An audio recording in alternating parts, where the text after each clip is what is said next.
ointment shops, pharmacies, and healing guild. With the knowledge he had acquired, he realized that even the edible and medicinal plants sold in Realzad could be found in the forest. This time, however, he intended to collect only known plant species for verification.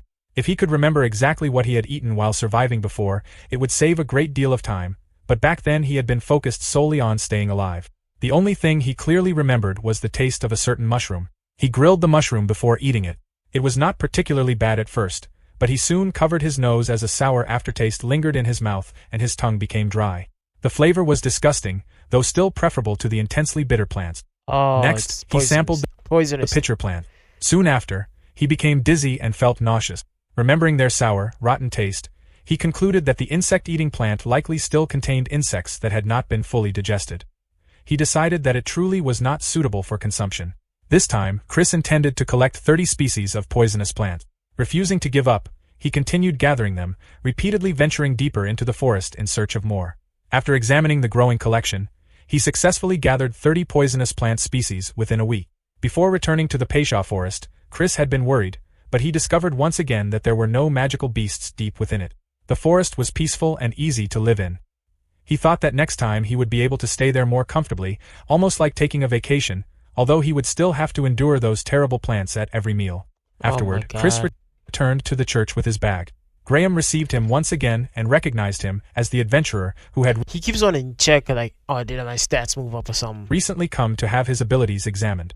Chris confirmed that it was him and apologized to Brother Graham once more. Graham pointed out that only a few days had passed, so he did not expect Chris' abilities to have changed. Chris replied that it was not a problem. Graham answered that if Chris wished to proceed, he had no objection. Graham used the magic ball before returning Chris' adventurer's card. Chris thanked him and immediately examined it. He thought that if his abilities had not increased, then gathering all of those plants would have been a complete waste. There were no changes to his normal It plus by 7. 8. or special skills. The only differences were the additional values for physical strength, muscle strength, and endurance. Chris was shocked to discover that the bonus values for physical strength and endurance had each increased by 1. This confirmed that among the plants he had collected in the forest, some possessed the ability to enhance one's abilities. Simply identifying which plants could strengthen a person left Chris speechless as he stared at his adventurer's card. In his mind, the method no longer mattered. As long as it gave him more strength, he was willing to do whatever it took. At the beginning of Chapter 7, as Chris returned home, Ralph confronted him and demanded to know why he had disappeared for an entire week without saying anything. Chris reminded him that he had asked Hesta to pass the message along. Ralph admitted that Hesta had told him, but insisted that Chris should have informed him. Right? He told the other person saying, yo, he gonna be gone for a bit, just needed to go do some research. That's weird. Nigga, you weird. He's weird. Man, you're weird, because like he's saying that he had to go somewhere real quick and he had to go check up and do stuff so he can get stronger. Personally, Chris pushed Ralph's face aside. Ralph asked once again where Chris had gone before suddenly wondering if Chris was planning to leave the lodge. Chris told him to calm down, explaining that he had never said such a thing as he put a skewer of grilled meat into Ralph's mouth. He then handed Hesta her portion. Hesta thanked him, and Chris told her she was welcome. He added that once the two of them became successful adventurers, they should return the favor someday. Ralph again asked where Chris had been. Realizing that Ralph would not stop asking otherwise, Chris explained that he had mentioned before that he once hid in the forest. This time, he had returned there for a week because something had been bothering him. Ralph asked what it was about. Instead of answering, Chris asked how their work as adventurers had been going. The two immediately looked dejected. Ralph admitted that they were completely useless. They could only hunt 5 goblins a day, earning 1 silver coin.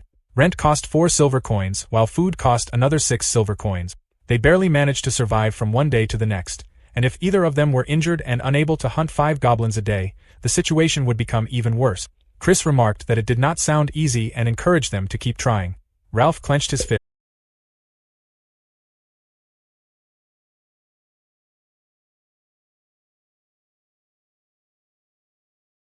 Could afford now was the result of his own hard work.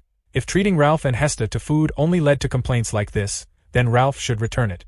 Realizing his mistake, Ralph apologized. Chris understood Ralph's feelings, but he also knew he did not have enough spare money to help anyone else. Even so, if there was some value in working together, he would consider it. He then asked what their compatible professions and skills were. Hesta glanced at Ralph. Ralph questioned why anyone would reveal their own weaknesses to others, insisting that they only had ordinary professions. Chris reminded him that he had already shared his own profession with them, so there was no need to be so cautious. If he had wanted to kill them, he would have done so long ago. Hesta admitted that her compatible profession was wizard and that her skill was magic healing. You got a healer and a wizard, damn. She decided it was fine because it was Chris. Chris reflected that wizard was one of the combat professions, yet it was also the most unusual among them. It was regarded as the most unconventional profession because manipulating magical power was extremely difficult. Learning magic required. So, so you're basically telling me I got a good skill, but I can't use it too much because it's super complicated. That's never good to hear. If it's complicated, then I'm not gonna take the skill. Either studying at a magic academy or teaching oneself from magic grimoires. Admission to a magic academy was generally limited to the highest-ranking nobles or those who had received the highest-level magic professions during the blessing ceremony. As for magic grimoires, they required knowledge of ancient script to read, and the few sold outside were prohibitively expensive. Chris commented that wizard was still better than his own farmer profession, though Hesta It's true. had been unfortunate nonetheless. Hesta agreed. She believed the profession had great potential and genuinely wanted to become a wizard. That was why she had turned to stealing, to earn enough money to buy a magic grimoire. Chris remembered that when they had been at the shop, Hesta had asked whether he could read while he was looking at the book. Hesta was surprised that he still remembered their first meeting. Chris explained that he had simply been curious. After hesitating, Hesta admitted that she had a request. If she ever managed to obtain a magic grimoire, she wanted Chris to teach her how to read it. Chris thought that once a wizard learned magic, the profession would not be inferior to the higher-ranking combat professions. Hesta's future could change because of it. He agreed to her request. Hesta smiled happily and thanked him. Chris then asked about Ralph's profession.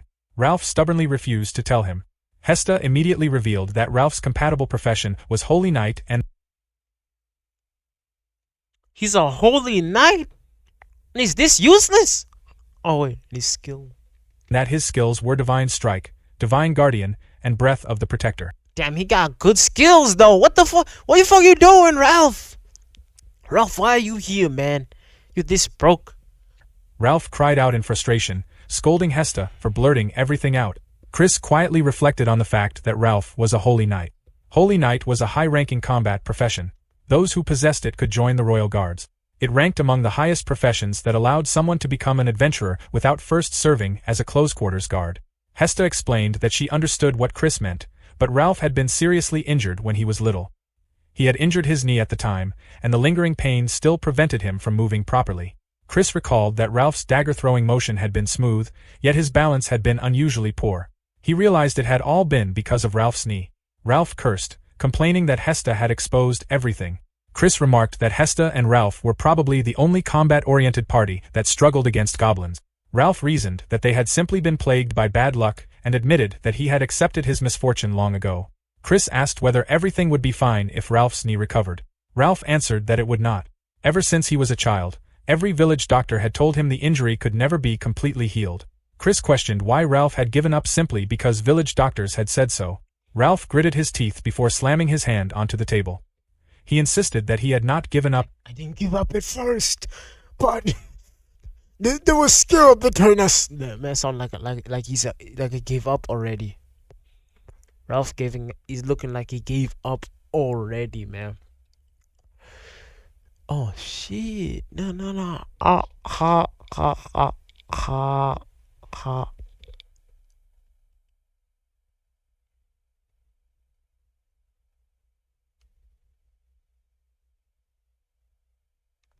Oh, sorry. The Excalibur brand sword.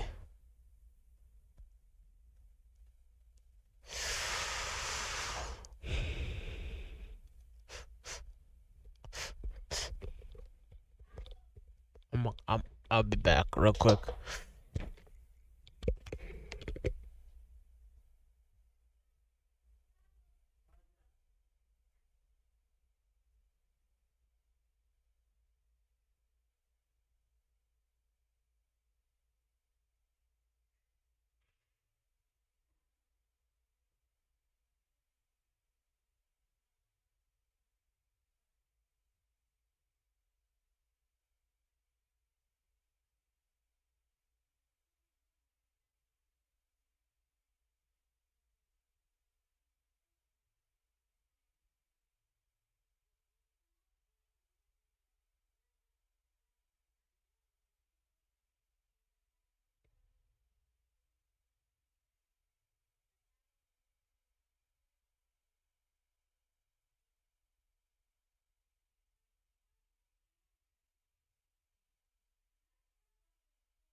No. Damn, I'm gonna find more of this manga, but like, damn, this thing's good.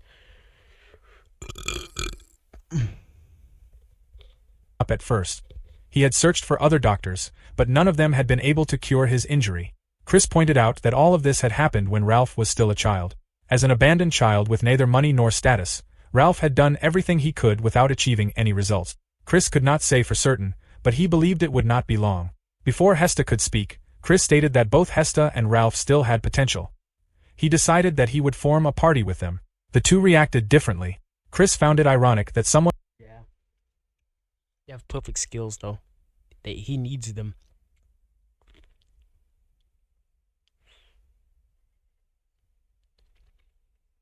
Less poison resistance. like him, who had been abandoned by his own family because of the results of the blessing ceremony, was now making decisions based on those very same results. Even so, he admitted that he had no intention of teaming up with them as they were now. Ralph asked what he meant. Chris reminded him that he still had things he needed to accomplish first. Once both Ralph and Hesta had become skilled enough to hunt goblins with ease, they could form a party together. Ralph immediately objected, pointing out that the entire reason he had proposed forming a party was because they could not hunt goblins properly.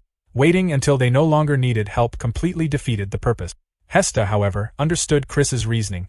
Her expression became determined. Ralph reacted once more to Hesta's response, but Chris declared that the matter was settled. Ralph continued protesting to Hesta. The following day, Chris visited the Adventurers Guild to accept a quest. The receptionist informed him that, having reached bronze rank, he could now accept bronze-ranked quests and asked whether he wanted to try one. Chris asked what kinds of bronze-ranked quests were available. The receptionist explained that there were many different types of bronze-level quests, which were further classified according to their objective. She asked whether he preferred quests involving a large number of exterminations or only a few. Chris replied that he only wanted a quest requiring a small number of target. The receptionist searched through the available requests before presenting 4 of them. One involved exterminating lost cattle bird. Another required exterminating baby lizard. The third involved eliminating bubble wisps that appeared in the abandoned village to the east. The final quest required exterminating... Damn. Christopher. Man, you're trying to hunt the deadliest stuff around. You're almost there, Christopher. You're gonna hunt the most dangerous stuff around, but like, I'd hunt the flying Pegasus thingy. Hedgerow slimes that appeared in the lower reaches of the Mithril River. For each of those quests, defeating even a single target was sufficient. Chris asked why some quests specified a location while others did not.